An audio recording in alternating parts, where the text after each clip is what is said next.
Hello friends, എല്ലാവർക്കും കാറ്റത്തെ കിളിക്കൂട് സീരിയലിന്റെ latest promo റിവ്യൂയിലേക്ക് സ്വാഗതം. അങ്ങനെ ഹരീഷും സുധീഷും കൂടി നീതുവിനെ കാണാനായി പോവുകയാണ്. നീതുവിനെ പുറത്ത് ചാടിച്ചുകൊണ്ട് വഴിയിൽ വെച്ച് ഹരീഷ് അങ്ങനെ നീതുവിനോട് സംസാരിച്ച് നിൽക്കുകയാണ്. അപ്പോഴാണ് ഇത് കണ്ടുകൊണ്ട് അഖില് വരുന്നത്.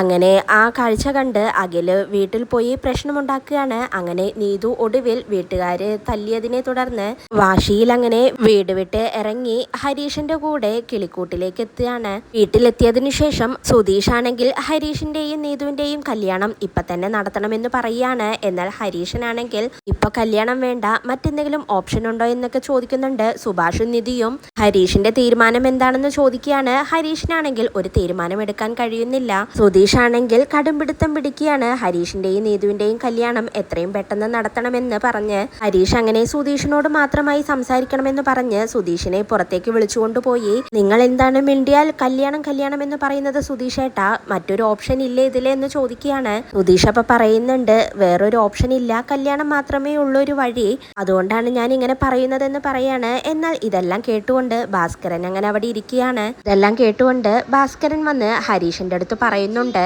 ഹരീഷെ, നിന്റെ സുഭാഷേട്ടന് ഈ ജന്മത്തിൽ ഒരു കല്യാണം നടക്കുമെന്ന് തോന്നുന്നില്ല.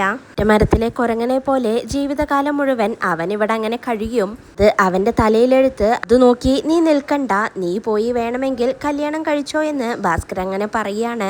എന്നാൽ ഇത് കേട്ട് ഹരീഷിന് ദേഷ്യം വരികയാണ്. ഹരീഷ് എന്നിട്ട് ഭാസ്കരനോട് ദേഷ്യപ്പെട്ടു പോകുന്നുണ്ട്. എന്നാൽ സുധീഷ് അങ്ങനെ ഹരീഷിനെ അവിടെ പിടിച്ചു നിർത്തുകയാണ്. എന്നിട്ട് ഹരീഷ് പറയുന്നുണ്ട്, നിങ്ങളുടെ മകനായിട്ട് സുഭാഷേട്ടൻ പിറന്നു, അതാണ് അയാൾക്കുള്ള ഒരേ ഒരു ദോഷം എന്നങ്ങനെ ഹരീഷ് പറയുമ്പോൾ ഭാസ്കരൻ പറയുന്നുണ്ട്, എല്ലാ പെണ്ണുങ്ങളെയും പെങ്ങന്മാരായി കാണാനാണ് അവന്റെ യോഗം എന്നങ്ങനെ പറയുന്നതും ഇത് കേട്ട് ഹരീഷിന് വീണ്ടും ദേഷ്യം വരികയാണ്. ഹരീഷ് ഭാസ്കരനെ തല്ലാനായി പോകുന്നുണ്ട്.